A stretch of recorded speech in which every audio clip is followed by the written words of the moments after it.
Nsimanya amakanisa g'abalokole era n'abasumba bwe namba tumiddeko mwebale ku lw'omulimu gwe mukola abeegayirizi ba Bishop Kiganda nkutumiddeko, Bishop Serwadda nkutumiddeko, omusumba Bujingo Aloysius, ndabira Mama Susan Makula n'antaba nkutumiddeko, abasort media mbatumiddeko, ndi muganda wa mu Kristo.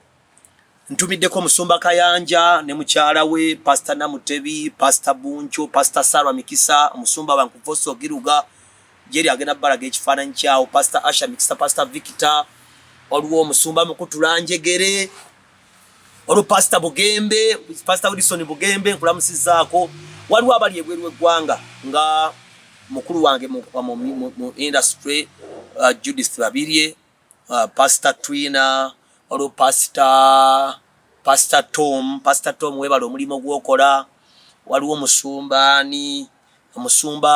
Butayi, mukwano gwange nnyo Musumba Butayi nkulamusizaako, waliwo Pastor Mondo, ne Mondo nga ndudde okulabako mukwano gwange, ndudde okulaba munnange, Mondo tudde okwogera.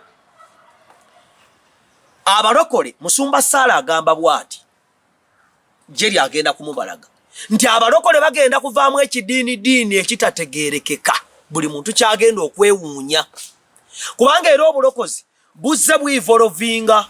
Buno bwe tulina si bwe bwasooka, bwajjira mu bika bingi, naye nga bw'olaba Setaani alina omuze.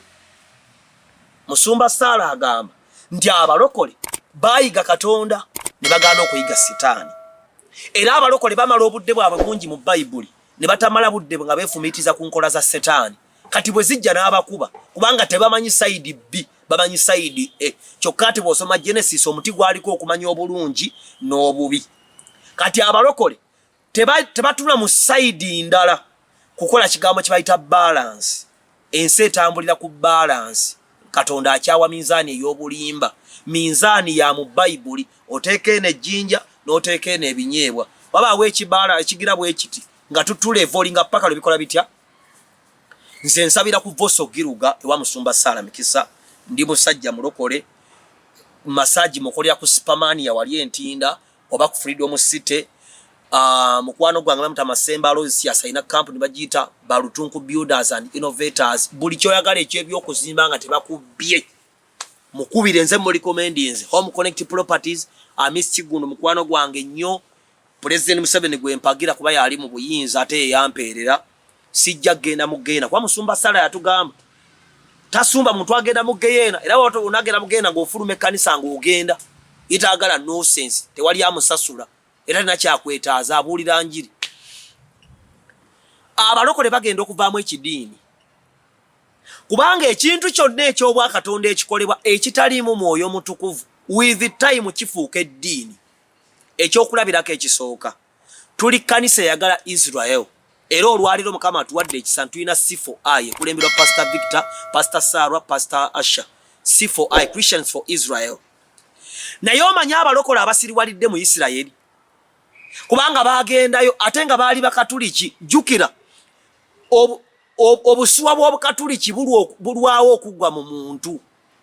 Osanga omuntu nga mulokole ng'entambula ye ya kikatuliki, Dokita tyo okuva ku bajjajja nga abedda bakatuliki, tomanyi ngeri gye nnwana n'abakatuliki kubujjambulamu mwa, kubanga singa osanga amazzi ng'aguddemu akawuka aka, amazima gakulema okunywa. Naye kawuka kamu,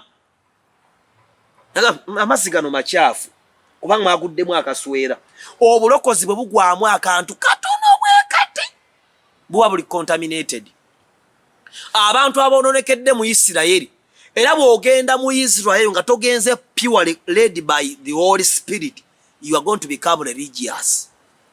Ojja kusanga awo ejjinja olikombe, ojjeyo amazzi, ojja ogayiwe mu nju okolekole ebyo, kyokka nga byonna birungi, era bya Bwakatonda, era biwonya, era byafukibwako amafuta, naye okigamba Omwoyo Mutukuvu. Ekyokubiri, okusiiba. Bannanga amakanisa mu ggwanga lya Uganda bakulembezza ennono y'okusiiba omutali yadde okumanya.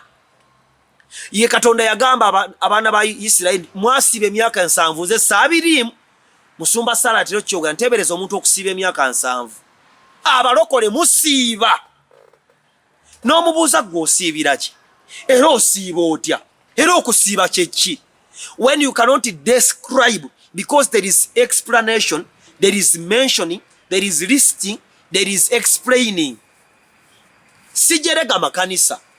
Naye twetereze kubanga Mukama ampadde obusobozi okubagambako mu bulokole obutono bwenno bakatonda omuntu ka Yesu akatono kennina musumba Sala kanjigiriza kino kyenjagala okubalabula ffenna ng'ekkanisa ya Kristo.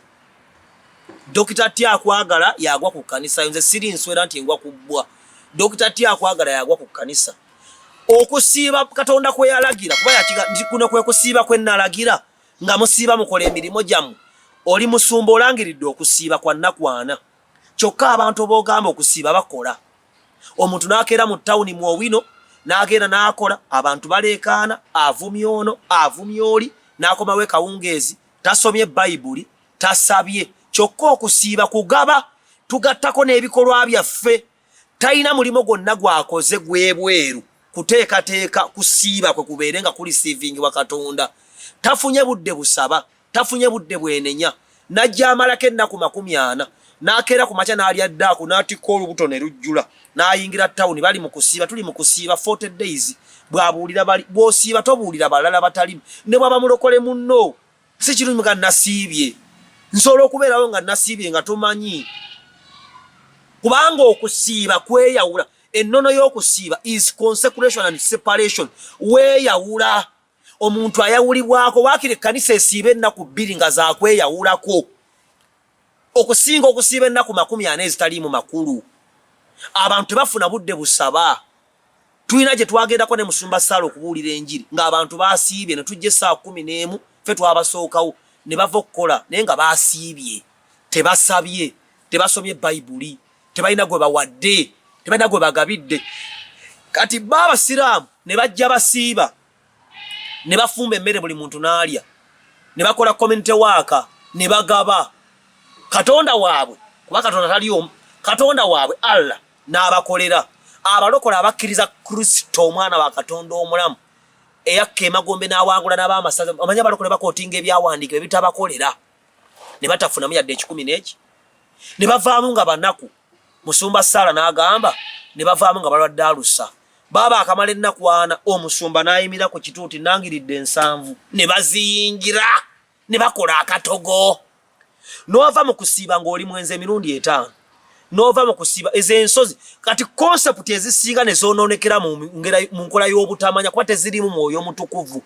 Muddeyo nja kuleeta Pastor Asha ayongere okusomesa ekkanisa okusiiba kyeki waakiri mu olunaku lw'oli ewaka lw'oba osiiba bw'oba okola ennaku 6 ng'olw'Essande n'olw'omukaaga lw'obeera ewaka siiba ennaku 2 bw'oba mu ssaawa 24 ofunayo essaawa zo 5 eziri free z'oba osiiba tosiiba lunaku lulamba kuba tojja kusobola okola okusiiba concentration. You concentrate, you consecrate and you concentrate and you separate yourself. N'otuula ku ttaka ne basiba ssaawa 2 zikola amakulu okusinga oli asiibye n'alya ddaaku ne kawungeezi n'asiibulukuka n'anywa juisi n'alya ekikajjo n'alya kino. Kati biki ebyo? Ogenda ku nsozi singa tukulemberwa mwoyo mutukuvu ojja fuuka omusiru emirundi egi. Abalokole bagudde eddalu lwa nsozi abalokole bagudde eddalu lwa nnyanja kukola bintu nga tomanyi ate Setaani yaliko mu ggulu buli kimu akimanyi ajja kukubira mu kumanya kubanga abalokole bayiga Katonda tebamanyi Setaani. Bw'obagamba nti ojja gwa fire Setaani muliro kigwe gwogenda omwoki ali mu Geyeena already. Omuliro oguva mu ggwe kubanga waliwo omuliro gw'ebisanja waliwo n'omuliro ogusaanuusa ebyuma. Ojja kusiiba ennaku 3 dry tosaba dry n'okusaba tosobola Mukama olonye nyamba tusabye n'olya kino n'olya kiri n'osiiba dry. Nze nsiiba essaawa 2 nzije nnyimirire mu basiru kuba nze ku social media kuliko emisota kuliko abantu kuliko bamalayika ab'ekisikiza n'ab'ekitangaala kuliko n'embwa kuliko n'embizi nenje mbayimiriremu ate mbe bulungi okusinga gwasiiba dry. Ogende ku lusozi oveeyo n'omuze n'ekirwadde ky'otamanyi kubanga okoze by'otategeera. Ennono endala conference esobola okufuukira omulokole ekyobusiru oba ekkanisa ekyobusiru. Abalokole balina ebintu bakola conference for what? Tokolanga kintu kyonna n'amakulu waakiri obe ne conference 3 omwaka nga za makulu okusinga okukolakola ebintu ebinaafuuka amadiini okuwaayo waliwo abantu ng'okuwaayo kwakukwata ne kufuuka eddiini. Mpaddeyo omutwalo. Katonda tebamubeetingirako. Nkwata emitwalo gyange 2 nga mmanyi lwaki nziwa mu Katonda n'omugaso gwazo. Sente z'otamanyi mugaso gwazo toziwanga mu Katonda. Ky'obola tuwandiika ku bbaasa nti ebbaasa eno ya kimu kya 10. Gwe giteekemu nga tekuli kiwandiiseeko. Katonda alina kubadde amanyi tojja kufunamu. Osanze akaana kukuba kubanga gw'obeetinga. Emmandwa ne Katonda byanjawulo. Kyokka oyinza okugatta Omwoyo Omutukuvu n'emmandwa n'obiyita Katonda. Byonna omulundi ogwo. Ekirala kiki? Okusula ku kkanisa. Night prayers ebyo biki byonna bigenda kufuuka amadiini bwe bitabeera spirit filled, spirit led. Tuonooneke. Tuzulemu ekidiini ekitategeerekeka. Osanga ekkanisa ng'eringa misa. Bwe mubeera ne service ezifaanagana, waliwo akayimba, waliwo ennanga, waliwo ekitontome, omusumba omukulu n'abuulira, omusumba n'agera ne wabaawo deliverance, simanyi tosobola kugamba nti mwaka ku mwaka buli wakubiri mwana deliverance service. Si buli nnaku ndi Katonda awonya, ate si buli ssaawa nti awonya. Ekisembayo essaawa y'omwenda. Ani yabagamba nti ku ssaawa ey'omwenda tusaba? Temwagala Isirayiri, mwagikyawa. Kyokka ezo ennono zikwekeddwa mu Israel, kubanga bo balina wookyezi ez'enjawulo ekiro mwe basabira. Abalokole bakwata yaaka ssaawa 9 era ogenda ku Facebook ssaawa 9. Kati sitaani si musiru. Ekijja omanyi kisanga ogenze. Ekijja omanyi kijaga bitono. Sitaani naye bw'amanya nti abalokole bazuuka ssaawa 9 okusaba gadduka ng'akulumba ku 2 ku makya nga mwambalagana. Sitaani si musiru. Musumba Salagani sitaani si mujomba waako, si kkojjaawo. Kati abalokole bo baakikwata mbu ssaawa 9 sitaani aba atunula. Ate ku 2 ozaba yeebasaanye omwenge. Oyo Lusifa teyeebaka. Okusaba mwenda si kirungi, si kibi. Naye bw'otaliidingibwa Mwoyo Mutukuvu ogenda kufuuka eddiini. Nsawa mu buli lwakusatu tubaayo ne couples. Ne mubeera n'ebintu nga byebimu. Temuganyiza Mwoyo Mutukuvu kuleeta kintu kiki kipya. Aboolubereberye balibeera abooluvannyuma. Ffe abenzi abakaba abagwagwa tuli basooka mu Bwakabaka bwa Katonda. Kubanga nkola akatono nga nkamanyi. Ngenda mu conference 2 omwaka nga ngenze ne mind yange nsiibe essaawa 2 zennina nga mmanyi nti zino essaawa zange zennina ndi mu Katonda. Gwe n'ogenda n'oyiriba n'osiba essaawa 9 n'osiba ennaku 2 n'otaganyulwamu. Kitaffe omulungi nkusinza ku lw'amaanyi g'ompadde okwogera n'abantu. Sina muntu yenna gwe najja naye ku Kampala. Naye ssebo nkuloopera Kyagulanyi mu Uganda. Kyagulanyi ye Katonda kati bw'omwogerako mb'osiraana era oyonooneka. Bwe bagambye abavubuka n'abali awo mu comment ojja kubalaba. Bagamba bwe yayogera ku Bobi Wine talabwa mu kamwa, tasobya, tayogerwako. Oyo aba tafuuse Katonda. Sigo atugamba nti gwe Katonda wekka atayogerwako ebbanga lyonna. Toli muliro ogwokya. Toli Katonda yeetoddwa ekizikiza n'ekivundu. Isaiah 5:7 sigwa aleeta obubina obulungi. Kale leeta obulungi ku bulamu bwange. Mbikaako omusaayi gw'omwana gw'endiga. Nyambaze ekyambalo eky'Obwakabaka n'eky'Obwakabona. Nyambaze ebyambalo byonna kuba seetaaga kya bujaasibona ne night dressing njagala. Nsobole okukuweereza mu nsi eno. Ne mugenda mu Geyeena, ne mukola divorce, ne mukuwasa omukyamu, ne mu kkanisa yange okugwa n'abaana bange okwonooneka. Mu linnya lya Kristo w'e Nazareti neegaadinze era neebaza nti weebale. Amiina.